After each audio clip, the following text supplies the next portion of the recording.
A shed update, and not a whole lot to add, so we'll just get right to it. First up, this is a Randy Cooper, basically a resin conversion kit. This was above my workbench for probably about a good 5 to 7 years maybe, because you can tell by the level of dust on there. That's just absolutely nuts. I don't even remember buying this, but it is a it is the landing bay for basically the half scale original series Galactica, which would be like that, but it's for, I think it's for the Salzo Galactica, if I'm not mistaken. But anyway, it's a, I don't remember buying it. I don't own a half scale Battlestar. I own a studio scale one, and I don't know if I bought these to put in mine, and but I don't remember that at all. I mean, it's just absolutely crazy. But anyway, it's a Randy Cooper kit, and it was shipped to me, and it's from him direct, and I have no idea. I have no idea when and why I bought that. But anyway, it's a Randy Cooper kit. If you ever seen one of his kits, they're actually gorgeous in detail. I mean, it's just absolutely nuts what he puts in there. Just look at the side detail. You can't even see that, you know, once it's in the model, because basically you're looking at it through that way, and you only see, you know, maybe just a little bit here and there.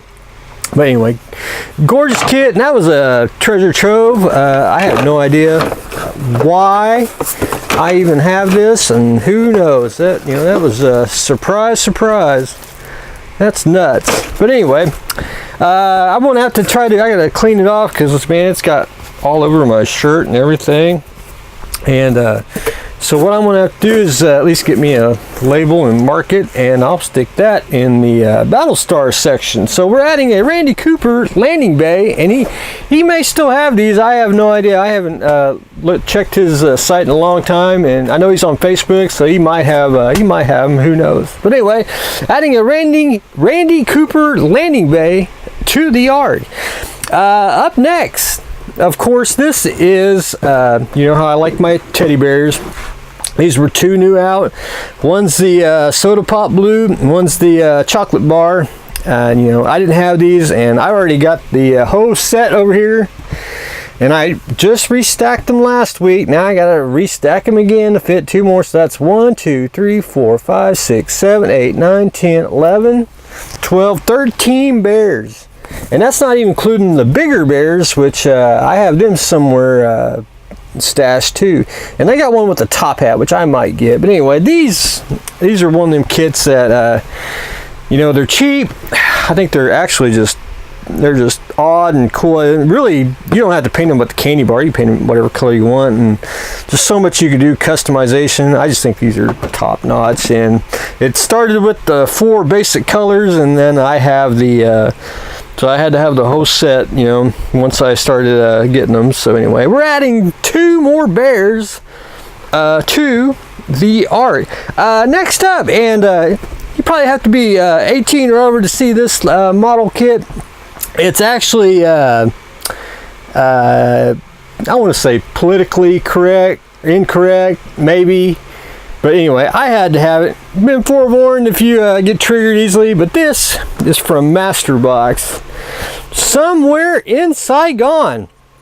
It's from their Vietnam War series. I can't decide if I want to do a review on it, just because of what it is. You basically get 2 U.S. soldiers, I want to say a Vietnamese, the one that talks for the U.S., and I'll say it, you get 2 prostitutes, and this scene right here is Full Metal Jacket. You know, I mean, I'm about to rename this kit, you know, the Love You Long Time model kit. And number one, I saw it, I didn't even know this was coming out, and next thing I know, a week later it was here at the house, because I had to have it.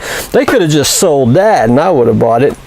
But anyway, it's 35th scale. I don't really care about the soldiers, which, you know, that could be Joker, and I can't remember the black guy's name in the in Full Metal Jacket. But anyway, same sculptors and same illustration for the ones that do the pinup and all that. But anyway, Not too shabby. And it's not necessarily you have to have them as prostitutes, hookers, or anything of that nature. You know, you can scantily clad women. You know, that's the reason I bought it. That's just it is just very, very odd, and one of those. I think it's one of them unsung collectibles that slide underneath the radar. You know, once you once they quit making it and all that. Anyway, I had to have it. I think that's just that is just unique. So we are adding the Somewhere in Saigon, the Love You Long Time figure kits to the Ark. Up next, and this is personal here. This is a new vacuum form kit. This is a 1/1000 scale self-destruct Enterprise, which you need the Polar Lights one down there. It fits that one. All you gotta do is build up the secondary hull, put my saucer on it, and you are done. And then you can customize it more if you want, you know, to make it more battle damage and everything, but it's pretty much accurate damage wise. So because I based it off the studio model, I thought that would make it makes it a unique just a unique piece once you see it built and everything. I got it built. I'll show you all on my board there, but anyway, this will run like $5 or $7, and it will be available at bradhairproduction.com in the store section. And it's just one sheet, and you just cut it, glue it together, glue it on there, keeps the weight down. And if you also want to put some lights in it, you can do it like that as well. Up next, again, another round of vacuum form kits. This is from my own little series that I created, and I had to get my little board here, and I'm going to try this out at the model show. A lot of people they can't see the vacuum form kits. All they can see is white plastic. They really can't envision what it is. So I created. Well, let me step back here. There's what the self-destruct one looks like once you build it up, and I built that up many years ago. So it's a very fun kit. Now, plus I was doing a self-destruct phase there. All the damage stuff in Star Trek, that's pretty much my goal in life, because I even did the Reliant.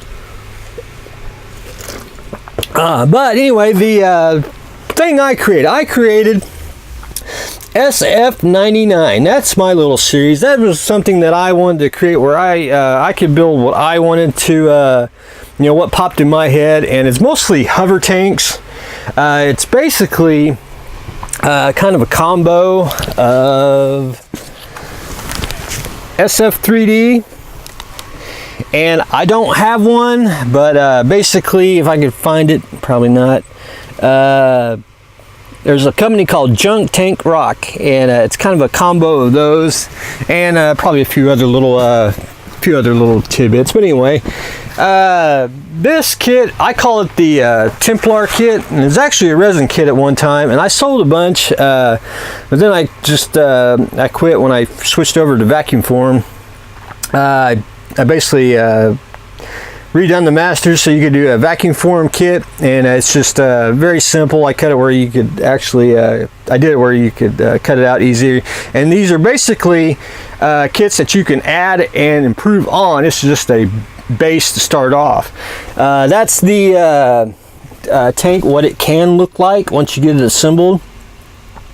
And I got two more, which I don't have pictures yet because I didn't I'm trying to do the show at one time. But anyway, that's the Templar, and it'll run $5 or $7 at bradhairproductions.com in the store section. But anyway, that's I think they're just a cool. I like little hover scout tanks. I think they're just exquisite, very fun to do, and I think imagination is just endless of what you can do. But there's tank number one, the Templar. This is another one. Be a little bit of webbing, not a whole lot. I mean, you're basically going to cut it right there. You're going to cut that off, and you're going to put like the front part in, and it's just little things that you can add to it.